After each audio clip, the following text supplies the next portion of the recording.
Donc quand tu demandes quelque chose au Seigneur, crois que ça va arriver, mais peut-être crois pas que ça va arriver selon ce que tu penserais de comment ça va arriver. Oula, c'était mal dit ça.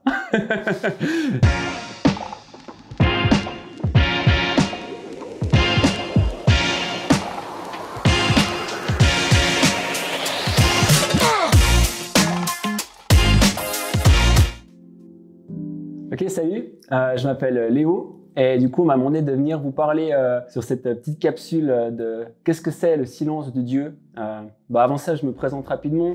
Ouais, Léo, donc je travaille dans la transformation organisationnelle, je travaille pour la Suisse, pour la Confédération. Et justement, en fait, ce que j'aimerais vous partager, c'est directement en lien avec comment est-ce que j'ai trouvé un petit peu mon travail actuel finalement. Je pense que beaucoup d'entre vous, voilà, j'ai fait des études, etc.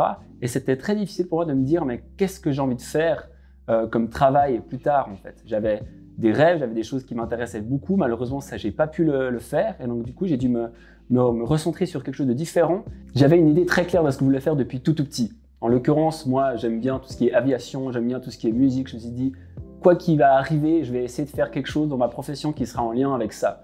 Le problème, c'est que parfois, la vie, elle nous réserve des surprises. Et parfois, ce qu'on aimerait faire, ça n'arrive pas. Et donc, malheureusement, ces rêves que j'avais d'aller dans ces domaines-là, dans ma profession, dans ma carrière professionnelle, ça s'est pas donné. Ce qui est génial, c'est que j'ai pu le faire dans ma vie de tous les jours finalement. Je peux pratiquer la musique à côté de mon travail, j'ai pu faire de l'aviation avec l'armée, etc. Donc les choses se font d'une manière ou d'une autre, mais parfois c'est pas forcément ce qu'on aurait voulu que ça soit au départ pour notre activité principale. Et puis du coup, j'étais là, Seigneur, moi j'ai envie de te servir, j'ai envie de faire quelque chose qui puisse être utile à toi. Qu'est-ce que tu veux que je fasse?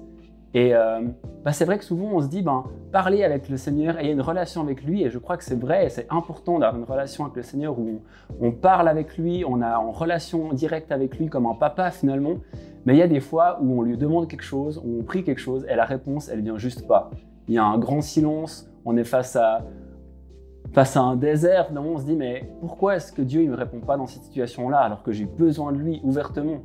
Et c'est vraiment quelque chose par lequel j'ai dû passer et avoir vraiment une vraie réflexion en disant, Seigneur, tu es un Dieu qui me parle, tu es un Dieu avec qui je suis en relation, mais des fois quand tu me parles, je ne l'entends pas, ou du moins je ne le vois pas quand tu me parles. Et pourquoi je te partage ça aujourd'hui? C'est parce que je pense qu'au travers d'un témoignage, je peux vraiment te dire aujourd'hui que Dieu, il parle toujours.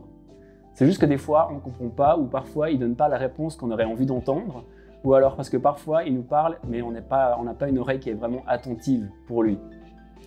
Et donc, du coup, qu'est-ce que ça m'a appris, mon témoignage? Ça m'a appris une chose hyper importante, c'est que quand on parle de parler avec le Seigneur, oui, il faut lui parler, il faut prier, il faut intercéder pour notre situation, et surtout, savoir faire ce pas de recul finalement. Quand je regarde en arrière, qu'est-ce que Dieu a fait? Et parfois, Dieu parle beaucoup plus dans les actions et dans ce qu'il va faire dans ta vie finalement. Et moi, je me retrouve aujourd'hui, j'avais pas du tout en tête que je deviendrais change manager, transformation organisationnelle pour la Confédération, et c'est pourtant ce que je fais aujourd'hui.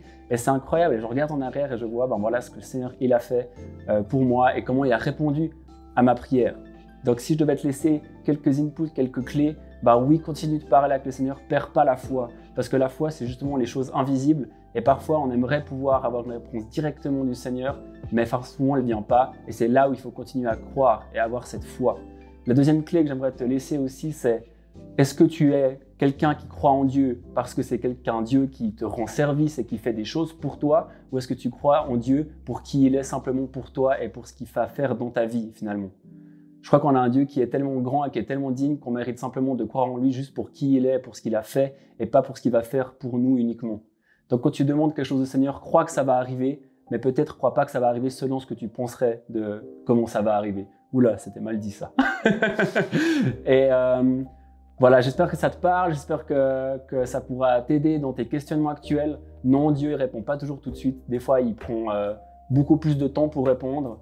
Et c'est finalement ça qui est beau aussi avec la foi. Mais c'est aussi un travail, et moi ça m'a demandé beaucoup de temps pour l'expérimenter, pour le comprendre, parce que des fois on ne comprend pas toujours ce que Dieu fait. Mais pourtant il faut garder la foi et avoir confiance. Allez, salut!